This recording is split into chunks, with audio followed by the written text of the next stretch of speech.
Hi folks, this is Jake. Hope you're okay today. I just want to talk about Gödel's theorem again. Just one or two things, criticisms. Someone criticised my video saying that Gödel's theorem is not one but two. Well, just want to say everybody knows that. You only have to go on Wikipedia to see that it's not one but two theories within his theorem. So your criticisms of my video was inept because I already knew that. I gave one part of the theorem. Anybody who knows the topic would know that. The second point, criticisms that Christianity is not a mathematical system and that this Gödel's theorem doesn't apply. Gödel's theorem also applies to logic, and so if you are using logical arguments, basically I would say it's similar to infinite regress, that his theories really a part, I think, of this whole infinite regress scenario in philosophy, and I think that that's the issue, and that the fact that you can't see that, the fact that you can't make that connection because you're saying that Christianity is not a mathematical system, is just a misunderstanding of what I was trying to say. The point what I'm trying to say is Gödel's theorems is quite complex. It's quite difficult to understand, but what I'm beginning to learn there is that there is an infinite regress problem, and I think it seems to show in mathematics and in logic. It's not quite similar to what he's saying, but it does seem to point that way from what I see. And so what that means is that, again, every person's argument, whether a Christian or an atheist, will always have axioms within their arguments that they can't prove.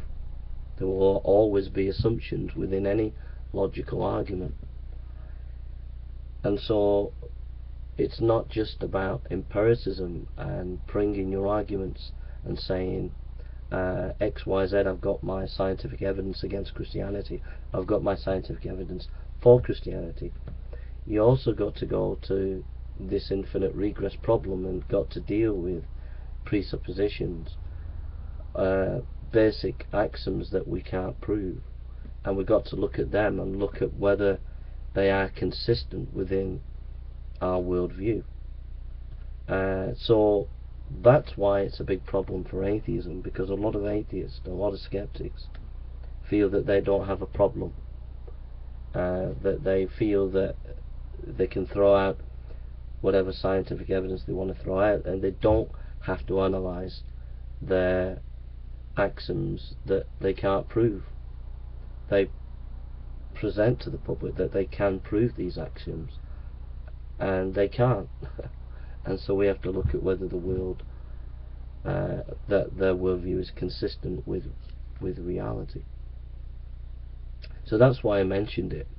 So the criticism that I've had from one or two skeptics about it, to me, was immature, aggressive, unprofessional, lacked any understanding of what I was trying to get at, and in no way tackled the subject, because you would have to do a few videos of in-depth about Gödel's theorem, and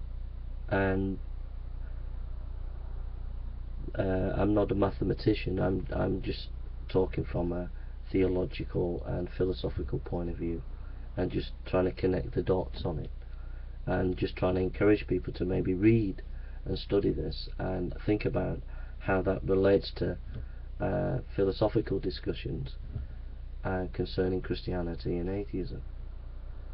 So it's a video not to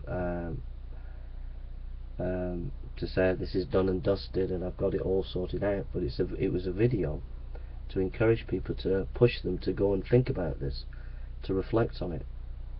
So the criticism that I've got from some skeptics was out of all proportion to what the actual video was trying to achieve. So there we are. Alright, thank you, take care.